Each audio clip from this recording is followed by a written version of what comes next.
So student, these are the notes of full science. If you need these notes, you can call me at 4 times 9 264700. In these notes, the first topic, as I've already told you, universal law of gravitation, which says that every object in the universe attracts other object by a force of gravitation, and that force of gravitation is directly proportional to product of the masses and inversely proportional to square of the distance between them. Already we have proven this. Now one more case is given here, the case of a free fall. When a body falls only under the gravitational pull of earth and no other force is applied. I repeat, when a body falls only under the gravitational pull of earth and no other force is applied, that is termed as free fall. Suppose this pen is falling. It is falling only under the gravitational pull of earth and no other forces applied. That is why it is said to be in free fall, right? And one more derivation, that is small g is equal to capital G capital M upon r square, we have already proved. Now we'll discuss a simple problem, how to calculate the value of acceleration due to gravity on Earth's surface. First of all, we will calculate the acceleration due to gravity on Earth's surface. For that, my dear students, we need, you know the formula for that? For calculation of acceleration due to gravity on Earth's surface, formula is small g e. Ge is acceleration due to gravity on Earth's surface. Formula is capital G capital Me. Me here is mass of Earth upon radius of Earth ka whole square. Right? If we have to calculate it for value of this capital G, you know, 6.67 into 10 to the power minus 11 Newton meter square per kg square. Mass of Earth is 6 into 10 to the power 24 kg.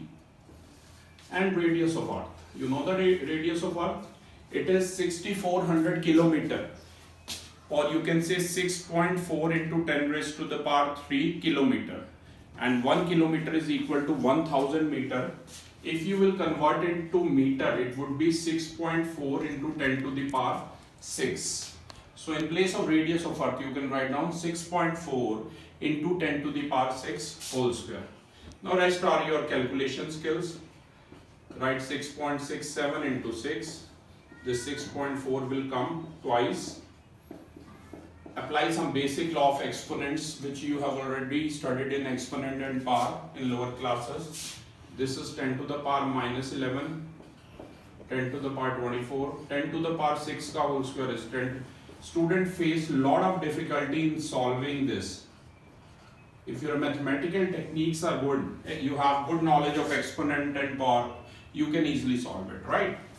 So these two will go and 100 will come here. And this point will go, 100 will come here. Cut this and this, 2 3 the, 2 32 the. We are left with 667 into 3 by 64 into 32. And apply these two laws. If bases are same, power gets added. And this law, if it is in division, it's a to the power n minus n, right my dear students? So it would be this.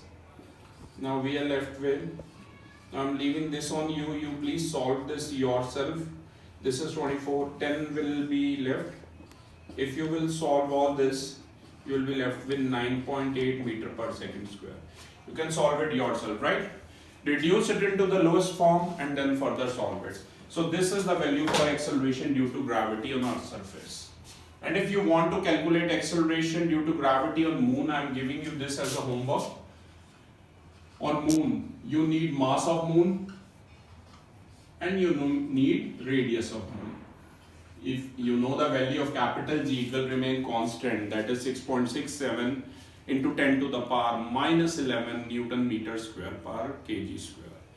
You want to use, you can use 6.7 instead of 6.67 if you want to reduce your calculation.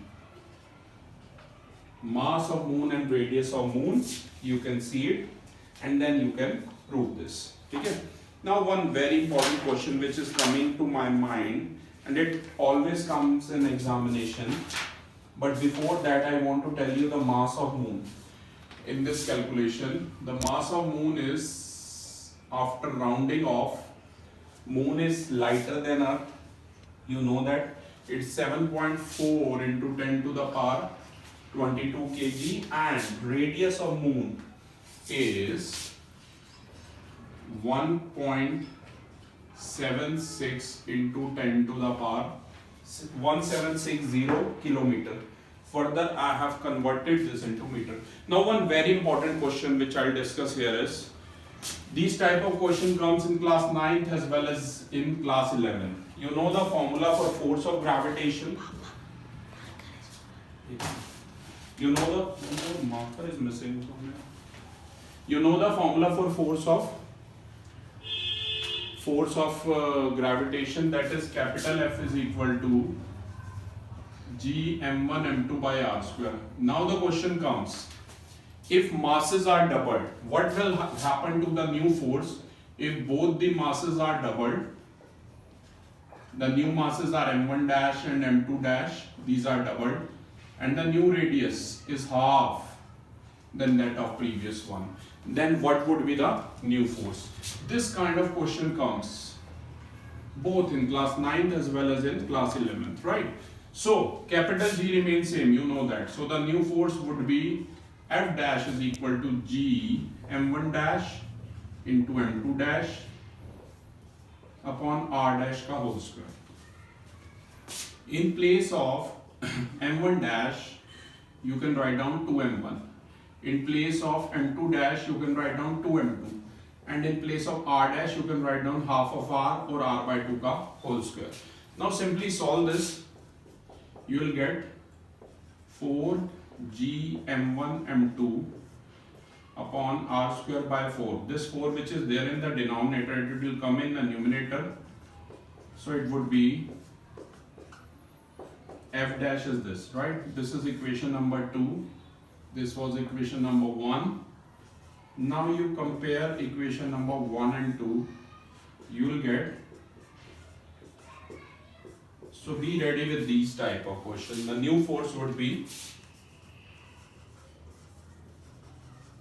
16 times as that of previous force, right?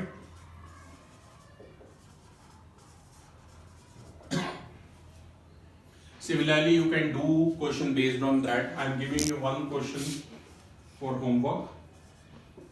What will happen if both the masses are half? Now m1 double dash is half of m1, m2 double dash is half of m2, and radius is twice as that of previous one. This is the question. You have to tell me the value of new force. Thank you everyone.